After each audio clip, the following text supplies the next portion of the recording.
ક્રમાંક સહસંબંધાંક એટલે સ્પીયરમેન રીત, જેમાં આપણે આ દાખલો લાસ્ટ પીરિયડમાં કર્યો હતો, બરાબર. તમને મેં સમજાવ્યું હતું કે ક્યારે પણ ક્રમ રિપીટ ન થાય એ જોવાનું.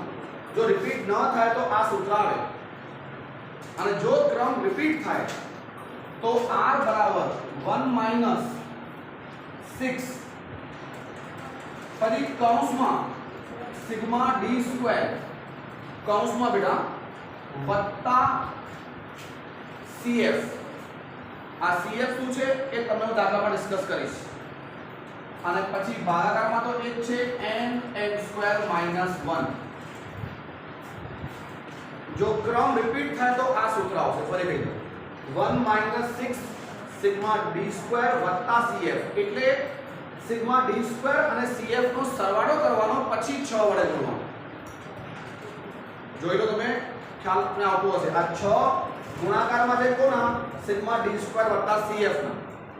अब cf શું છે એ દાખલામાં ખબર પડશે.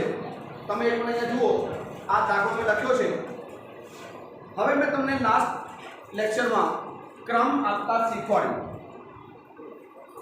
ક્રમ તમે કઈ રીતે આપો છો? જે હાઈએસ્ટ હોય એને 1 નંબર આપો, પછી 2, પછી 3, એ તો ખ્યાલ આવી ગયું. હવે એવું ધારો કે એક કોઈ નંબર ઉપર બે સરખા ગુણ છે, બે સરખા માર્ક્સ છે. જેમ કે તમે એક નંબર આપ્યો કોઈને, પણ બે નંબર ઉપર બે જણા છે, તો શું કરશો? બે નંબર ઉપર બે જણા હોય તો શું કરવાનું? સાંભળો, સમજો. કયા નંબર ઉપર બે જણા છે? બે નંબર ઉપર. તો 2 અને 2 નો આગળનો ક્રમ કયો આવે? 3. 2 અને 3 નો સરવાળો કરવાનો ભાગ્યા 2 કરવાનો, એટલે સરેરાશ કાઢવાની. કોની સરેરાશ? જે ક્રમ ઉપર પહોંચ્યા એ અને એનો આગળનો ક્રમ, એનો સરવાળો કરીને ભાગ્યા 2 કરવાનો. જેમ કે તમે 2 નંબર ઉપર હો તો 2 + 3 ભાગ્યા 2 અઢી આવશે, તો બંનેને અઢી નંબર આપવાનો, 2.5 2.5. અને પછી ધ્યાન રાખજો, આ 2 અને 3 જે ક્રમની તમે સરેરાશ કાઢી, એ બંને ક્રમ કોઈને પણ ન મળે, ડાયરેક્ટ ચોથો નંબર ક્રમ આવશે. તમે અઢી નંબર આપ્યો, 2.5 આપ્યો, હવે ડાયરેક્ટ 4 નંબર આપવાનો. હજુ ઉદાહરણ સમજો, બુદ્ધિયા બેસ છે પણ શાંતિ સમજો. હવે મેં તમને સમજાવી દીધું. હવે ધારો કે 4 નંબર ઉપર બે લોકો આવ્યા, તો તમે શું કરશો? ટ્રાય કરો. શું સમજાવ્યું તમે? 4 નંબર ઉપર બે જણા હોય તો શું કરવાનું? 4 અને 5 નો સરવાળો કરીને ભાગ્યા 2 કરવાનું, એટલે જવાબ આવે કેટલા? 4.5. એટલે બંનેને 4.5 આપવાનું. અને પછી 4 અને 5 કોઈને પણ નહીં, ડાયરેક્ટ કયો ક્રમ આવશે? 6. 4.5 આપ્યા પછી કયો ક્રમ આવશે? 6. સમજાય છે કે નહીં? 6 નંબર ઉપર બે જણા આગળ શું કરશો? 6 + 7 ભાગ્યા 2, એટલે 6.5 આવશે. હવે ડાયરેક્ટ કયો આપવાનો? 8 નંબર. કયો આપવાનો? 8 નંબર ઉપર 3 જણા હોય તો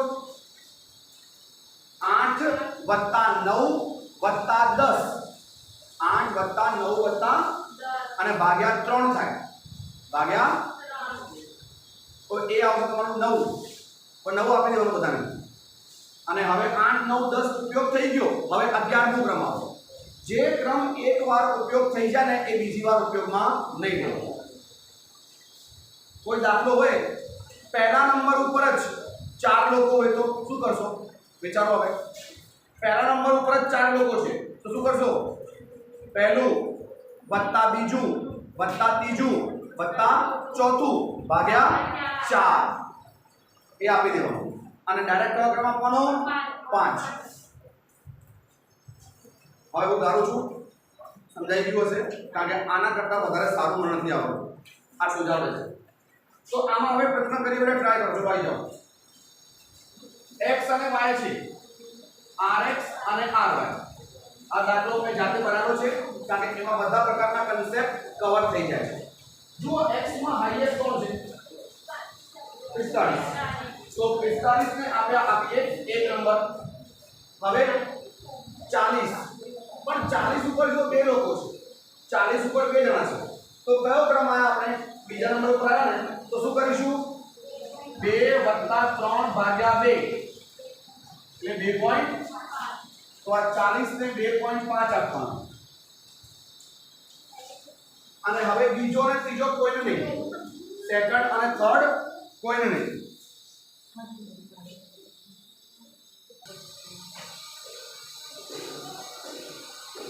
તો બેટા 2 અને 3 એકવાર અપાઈ ગયા હવે ડાયરેક્ટ ક્રમ આવશે ચોથો ક્રમ તો ચોથો ક્રમ તમે કોને આવશે ધ્યાનથી જુઓ 38 ને ચોથો નંબર આવશે એક જ જણો છે પછી 37 ને કયો આવશે પાંચમો હવે 36 જુઓ બે છે અને કયા ક્રમમાં આપણે આયા છીએ છઠ્ઠા ઉપર આયા છીએ તો શું કરીશું છઠ્ઠો વત્તા સાતમો ભાગ્યા 2 એટલે 6.5 એટલે આપણે અહીંયા 6.5 ક્રમ આપીશું અને ફરી યાદ કરાવી દઉં છઠ્ઠો અને સાતમો અપાઈ ગયો હવે કયો આપવાનો આઠમો તો આઠમો ક્રમ કોને આવશે 35 બોલો ક્રમ સમજાઈ ગયા બધા બેટા એવી રીતે y માં સૌથી હાઈએસ્ટ 35 નંબર 1 35 પછી 23 બે નંબર પણ બે નંબર ઉપર 2 છે એટલે કરેલું છે 2 + 3 ભાગ્યા 2 એટલે 2.5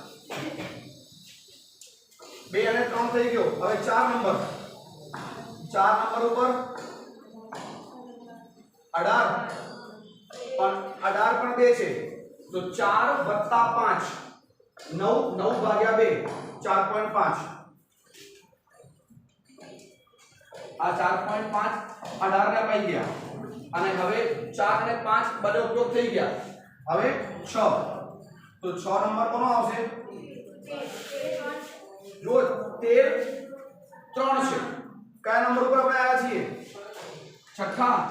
છઠ્ઠો સાતમો આઠમો ભાગ્યા 3 કેલ્સીનો ઉપયોગ કરો 7 નંબર આવશે તો આને આપણે આપી દીધું 7 નંબર ક્રમ 3 ને 3 ને 6 7 8 ઉપયોગ થઈ ગયા અને બધું પૂરું થઈ ગયું હવે આ દાખલો બની ગયો સિમ્પલ સૌથી પહેલા d = rx - ry 6.5 - 2.5 4 -3 -2 1 4 4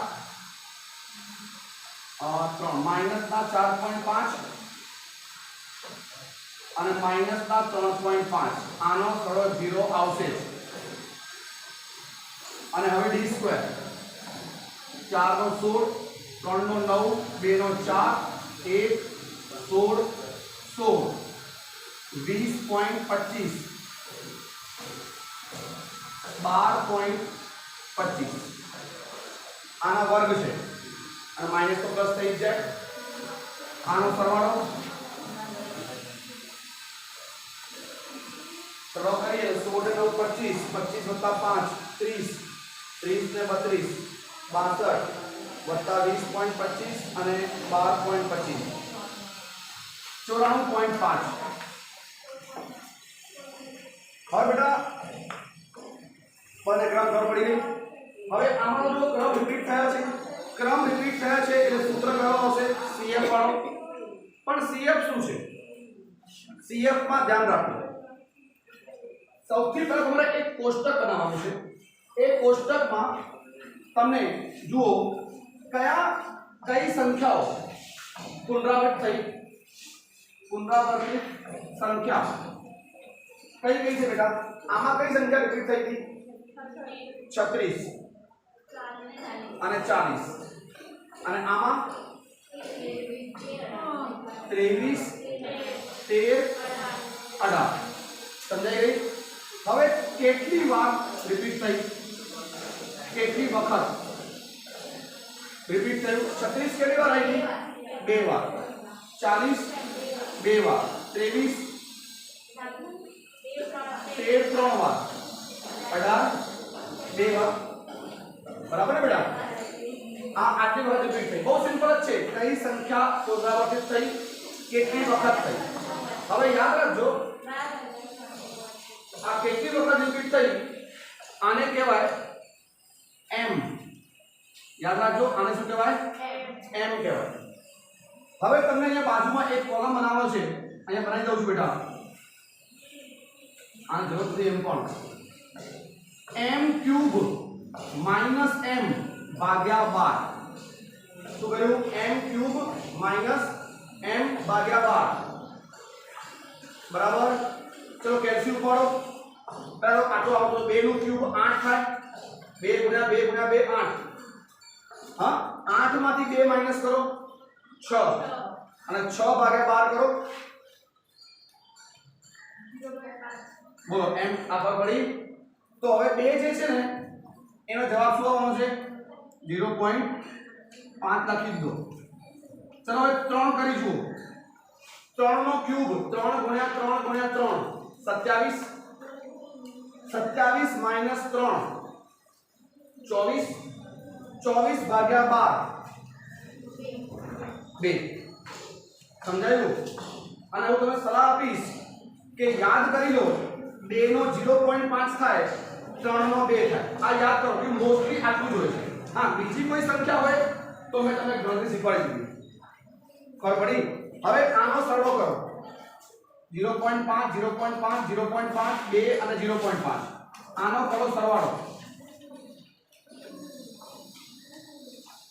5 આવ્યું બેટા 2 3 4 આ છેલ્લા કોલમનો સરવાળો આવ્યો 4 એને કહેવાય CF શું કહેવાય છે રિપીટ કરો પુનરાવર્તિત સંખ્યા કેટલી વખત અને કેટલી વખત એ શું છે m છે અને પછી m આમાં મૂકીને આપણે જવાબ કાઢ્યા અને સરવાળો કર્યો એ થયો CF અને હવે આપણો પેલો સૂત્ર r બરાબર 1 માઈનસ 6 કૌંસમાં સિગ્મા d સ્ક્વેર વત્તા CF ભાગ્યા n સ્ક્વેર માઈનસ 1 તો જુઓ બેટા ગણતરી 6 સિગ્મા d સ્ક્વેર તો આજ કહેવાય 94.5 વત્તા CF છે 4 n એટલે 1 2 3 4 5 6 7 8 1 8 સંખ્યા 8 નો સ્ક્વેર 64 64 માઈનસ 1 63 તો 1 માઈનસ 6 પછી આનો વત્તા 98.5 ભાગ્યા 8 ગુણ્યા 63 અને હવે તમારે થઈ ગયું સેમ 98.5 ગુણ્યા 6